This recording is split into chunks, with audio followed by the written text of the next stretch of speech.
नमस्कार, आप देख रहे हैं हेडलाइंस न्यूज। दिन भर की ताज़ा खबरों के लिए अभी सब्सक्राइब करें, साथ में बेल आइकन भी प्रेस कर लें। खबरों में आगे बढ़ने से पहले वीडियो को लाइक जरूर करें और अपने दोस्तों के साथ ज्यादा से ज्यादा शेयर करें। और आप किस शहर से न्यूज को देख रहे हैं, कमेंट में जरूर लिखें। आम आदमी पार्टी के राष्ट्रीय संयोजक और दिल्ली के मुख्यमंत्री अरविंद केजरीवाल ने सोनाली फोगाट के परिवार से मुलाकात की। इस दौरान पंजाब के मुख्यमंत्री भगवंत मान भी उनके साथ थे। मुलाकात के बाद केजरीवाल ने सोनाली फोगाट की मौत की जांच सीबीआई से करने की मांग की। उन्होंने कहा कि परिवार और देश की मांग है कि निष्पक्ष सीबीआई जांच हो। गोवा, हरियाणा और केंद्र में बीजेपी की सरकार है, वे 1 मिनट में सीबीआई जांच का फैसला ले सकते हैं। दिल्ली के मुख्यमंत्री ने कहा कि जैसे उनकी संदेहास्पद स्थिति में हत्या हुई, यह दुखद है। वे देश की बहन बेटी थी, परिवार सदमे में है। कांग्रेस देश भर में भारत जोड़ो मार्च के नाम से एक मेगा मार्च शुरू करने जा रही। इस मार्च की शुरुआत राहुल गांधी खुद करने वाले। यह मार्च कन्याकुमारी से लेकर कश्मीर तक चल रही है। कांग्रेस पार्टी इस मार्च की मदद से देश भर में महंगाई, बेरोजगारी और भ्रष्टाचार जैसे अहम मुद्दों पर जनता को एकजुट करना चाहती है। राहुल गांधी ने भारत जोड़ो यात्रा के दौरान कहा है कि आरएसएस और बीजेपी आज संस्थानों पर हमला कर रही है। राहुल गांधी ने इस यात्रा की शुरुआत से पहले अपने पिता स्वर्गीय राजीव गांधी की समाधि पर पहुंचे। तमिलनाडु की श्री पेबंदूर में ही राजीव गांधी की हत्या कर दी गई थी। इस यात्रा से कांग्रेस बीजेपी और केंद्र सरकार के खिलाफ आम जनता पे माहौल बनाना चाहती है।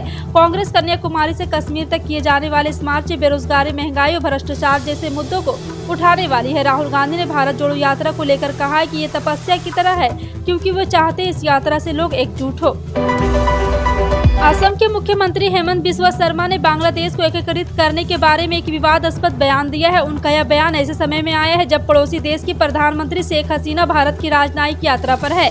शर्मा ने कांग्रेस की भारत जोड़ो यात्रा पर मीडिया के सवालों के जवाब देते हुए यह बयान दिया। राहुल गांधी और कांग्रेस के अन्य नेता कश्मीर से कन्याकुमारी तक 3500 किलोमीटर तक की यात्रा शुरू कर रहे हैं। कांग्रेस 2024 के आम चुनाव से पहले समर्थन जुटाने के लिए यात्रा निकाल रही है। शर्मा ने कहा, भारत एकजुट है कश्मीर से कन्याकुमारी तक। बिहार के सीएम नीतीश कुमार ने 2024 के प्रधानमंत्री पद की उनकी दावेदारी को लेकर एक बार फिर स्पष्ट कर दिया है कि उनकी पीएम पद पर नजर नहीं, उनकी प्राथमिकता केवल सभी विपक्षी दलों को एकजुट करना है। विपक्षी दलों के नेताओं से मुलाकात के दौरान भी उन्होंने अलग अलग मौकों पर 2 बार यही बात दोहराई।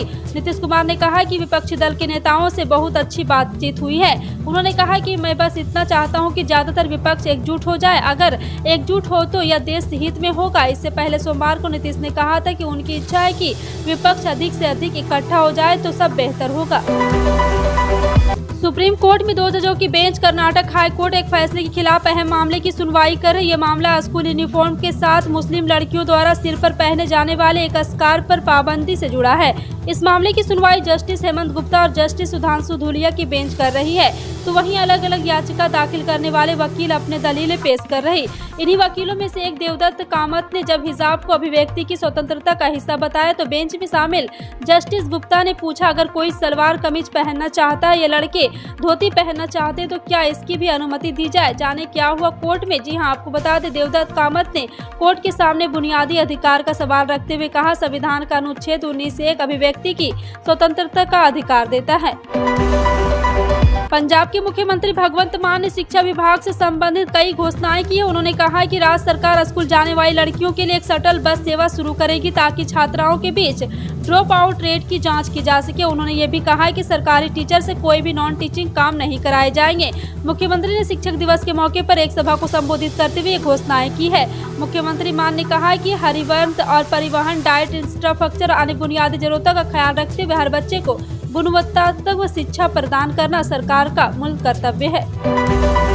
भारतीय रेलवे यात्रियों की यात्रा को सुविधाजनक बनाने के लिए समय समय पर कई कार्य करता रहता है। इस वजह से कई बार रेलवे को ट्रेनें रद्द भी करनी पड़ती है। ट्रेन रद्द होने से यात्रियों को परेशानी न हो, इसके लिए रेलवे यात्रियों को पहले ही जानकारी दे देती है। इसी कड़ी में रेलवे प्रशासन ने पूर्व रेलवे को हावड़ा मंडल पर स्थित शक्तिगढ़, पालसील, रसूलपुर स्टेशन पर तीसरे लाइन निर्माण के परिप्रेक्ष्य में नॉन इंटरलॉक कार्य कर रहा है, जिसके मद्देनजर कुछ गाड़ियों को रद्द करने का फैसला किया गया है। उत्तर प्रदेश के मुख्यमंत्री योगी आदित्यनाथ ने राज्य में सूखे की स्थिति के सर्वेक्षण के हर जिले में एक टीम तैनात करने के निर्देश देते हुए सभी जिलाधिकारियों से 1 हफ्ते के अंदर रिपोर्ट तलब की है। राज्य सरकार के एक प्रवक्ता ने बुधवार को बताया कि मुख्यमंत्री ने सूखे से प्रभावित किसानों को राहत दिलाने के लिए एक बड़े निर्णय के तहत सूखे की स्थिति के सर्वेक्षण के आदेश दिए हैं। उन्होंने बताया कि इसके लिए प्रदेश के सभी 75 जिलों में एक टीम सर्वेक्षण करेगी और सभी जिलाधिकारियों को 1 हफ्ते के अंदर रिपोर्ट शासन को सौंपनी होगी। देवबंद स्थित इस्लामिक मदरसा दारुल उलूम ने उत्तर प्रदेश में इससे जुड़े 250 बड़े मदरसों के प्रमुख को 24 सितंबर को एक सम्मेलन में भाग लेने के लिए कहा है। दारुल उलूम के प्रवक्ता अशरफ उस्मानी ने कहा, सम्मेलन का उद्देश्य राज्य मदरसों के सर्वेक्षण पर सरकार के हालिया निर्देश पर चर्चा और अध्ययन करना और उसके अनुसार प्रतिक्रिया देना है। उत्तर प्रदेश सरकार द्वारा हाल ही में सभी जिलाधिकारियों के गैर मान्यता प्राप्त मदरसों की पहचान के लिए एक सर्वेक्षण शुरू करने के निर्देश ने एक राजनीतिक तूफान खड़ा कर दिया है, क्योंकि कई अल्पसंख्यक संगठन ने इसे समुदाय को लक्षित करने का प्रयास बताया। कई मौलवियों ने इस कदम का समर्थन किया, जबकि अन्य ने अधिक स्पष्टता की मांग की है। केंद्र सरकार ने नई दिल्ली स्थित राजपथ का नाम बदलकर कर्तव्य पथ करने का फैसला लिया है। राजपथ राष्ट्रपति भवन से इंडिया गेट तक का रास्ता है, जिसकी लंबाई 3 किलोमीटर। इस प्रस्ताव को बुधवार को एनटीएमसी की अहम बैठक में पेश किया गया, जहां इस प्रस्ताव को मंजूरी मिल गई। इसके साथ ही राजपथ अब कर्तव्य पथ के नाम से जाना जाएगा। दरअसल इसी सड़क पर हर वर्ष गणतंत्र दिवस के मौके पर परेड निकलती है। एनडीएमसी के उपाध्यक्ष सतीश उपाध्याय ने बताया, राजपथ का नाम बदलकर कर्तव्य पथ करने के प्रस्ताव को अनुमति के लिए स्थानीय निकाय की विशेष बैठक सुबह 11 बजे शुरू हुई, जिसमें इस प्रस्ताव पर मुहर लगी। बिहार के मुख्यमंत्री नीतीश कुमार दिल्ली दौरे पर है। यहां उन्होंने बुधवार को राष्ट्रवादी कांग्रेस पार्टी के अध्यक्ष शरद पवार से मुलाकात की। इस दोनों नेताओं के बीच यह बैठक करीब 40 मिनट तक चली। शरद पवार से मुलाकात के बाद मुख्यमंत्री नीतीश कुमार ने कहा कि एक साथ मिलकर चुनाव लड़ेंगे तो देश के विकास के लिए अच्छा रहेगा। हमारा एकजुट होना बहुत जरूरी। हमारा निजी कुछ नहीं, हमारा एक ही मकसद है, सभी एकजुट हो जाएं तो देश के लिए बहुत अच्छा होगा। केंद्र सरकार की कैबिनेट ने प्रधानमंत्री नरेंद्र मोदी को पीएम श्री योजना की अब मंजूरी दे दी है। पता हो कि पीएम मोदी ने शिक्षक दिवस के खास अवसर पर पीएम श्री योजना की घोषणा की थी, जिसके तहत देश भर के 14,500 स्कूलों का पुरजोर कार्यकलाप होगा। इसी के साथ देश भर में कुछ नए स्कूल भी बनवाए जाएंगे। पता हो कि शिक्षा व्यवस्था को मजबूत करने के लिए अब एक नई शिक्षा नीति बनाई गई है, जिसके चलते पीएम श्री योजना का शुभारंभ किया गया है।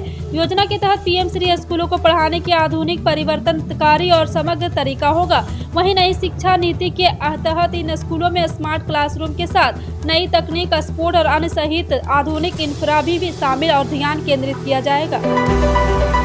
मुख्यमंत्री ममता बनर्जी ने बुधवार को प्रशासनिक बैठक के दौरान यह बात साफ कर दिया है कि बिना नियुक्ति कमेटी के अनुमोदन के कोई भी भर्ती नहीं होगी। इसका कारण यह है कि राज्य के पूर्व शिक्षा मंत्री पार्थ चटर्जी इस समय भर्ती भ्रष्टाचार मामले में जेल में बंद है। इस बार मुख्यमंत्री ममता बनर्जी ने भर्ती प्रक्रिया को लेकर कड़ा निर्देश दिया है। ममता बनर्जी ने बुधवार को प्रशासनिक बैठक में साफ संदेश दिया कि नियुक्ति समेत की मंजूरी के बिना किसी को भी नौकरी नहीं दी जाएगी। इसके साथ ही ममता बनर्जी ने साफ कर दिया कि सीएमओ में आई शिकायतों का निपटारा 7 दिनों के अंदर करना होगा। रूस के व्लादिवोस्तोक में आयोजित पूर्वी आर्थिक मंच के पूर्ण सत्र को ऑनलाइन संबोधित करते हुए प्रधानमंत्री नरेंद्र मोदी ने बुधवार को कहा कि भारत यूक्रेन की शुरुआत से ही कूटनीति और बातचीत का रास्ता अपनाने की जरूरत पर जोर देता रहा है। वह संघर्ष को खत्म करने के सभी शांतिपूर्ण प्रयास का समर्थन करता है। पीएम नरेंद्र मोदी ने कहा कि भारत आर्कटिक मामलों में रूस के साथ भागीदारी को मजबूत बनाने के लेकर गंभीर है। उन्होंने ये भी कहा है कि ऊर्जा के क्षेत्र में दोनों देशों के बीच सहयोग की काफी संभावना है। बैठक में रूस के राष्ट्रपति व्लादिमीर पुतिन भी मौजूद थे। प्रधानमंत्री ने वर्ष 2019 में मंच के शिखर सम्मेलन में अपनी मौजूदगी को याद दिलाते हुए कहा कि भारत ने उस समय अपनी एक्ट फॉर ईस्ट नीति की घोषणा की थी। बांग्लादेश की प्रधानमंत्री शेख हसीना के भारत दौरे के बीच असम के मुख्यमंत्री हेमंत बिस्वा शर्मा ने कांग्रेस और राहुल गांधी पर निशाना साधते हुए कहा कि अगर भारत जोड़ना ही है तो पाकिस्तान और बांग्लादेश को मिलकर अखंड भारत बनना चाहिए। शर्मा कांग्रेस की भारत जोड़ो यात्रा लेकर मीडिया के सवालों का जवाब दे रहे थे। बता दें कि कांग्रेस ने कन्याकुमारी से कश्मीर तक 3500 किलोमीटर की यात्रा शुरू की है और जिसमें राहुल गांधी के साथ कांग्रेस के कई वरिष्ठ नेता भी शामिल हैं। आम चुनाव से पहले इस यात्रा के जरिए कांग्रेस खुद को मजबूत करने का प्रयास करे। बता दें हेमंत बिस्वा शर्मा 2015 में कांग्रेस से भाजपा में आए थे। अखंड भारत की पाकिस्तान परिकल्पना बांग्लादेश, नेपाल, श्रीलंका, भूटान, अफगानिस्तान, तिब्बत, म्यांमार को एक करके बनने वाले भूभाग के लिए जानी जाती है। डीएसपीएम प्लांट में 250 मेगावाट के 1 नंबर की इकाई से बिजली का उत्पादन शुरू हो गया। वार्षिक रखरखाव कार्य के कारण 42 दिन से इकाई से बिजली उत्पादन नहीं किया जा रहा था, लेकिन अब इसके उत्पादन में आने के साथ ही जनरेशन कंपनी के डीएसपीएम प्लांट में दोनों इकाइयों से बिजली का उत्पादन हो रहा। इससे प्रबंधन को भी राहत मिली है। राज्य पावर जनरेशन कंपनी के डीएसपीएम प्लांट में 250 मेगावाट की 2 इकाइयां हैं। प्लांट में बिजली की कुल उत्पादन क्षमता 500 मेगावाट है। प्रबंधन के अनुसार प्लांट की कार्य क्षमता को बनाए रखने के लिए इकाइयों के वार्षिक रखरखाव किया जा रहा है और जल्द ही प्लांट को और मजबूती मिलने वाली है। फिलहाल आपका इन सभी खबरों पर क्या कहना है, कमेंट सेक्शन में टाइप करके जरूर बताएं। इसी तरह की पल पल की अपडेट जानने के लिए जुड़े रहें आप अपने हेडलाइंस न्यूज के साथ। मिलते हैं अगली बड़ी खबर में, तब तक के लिए जय हिंद।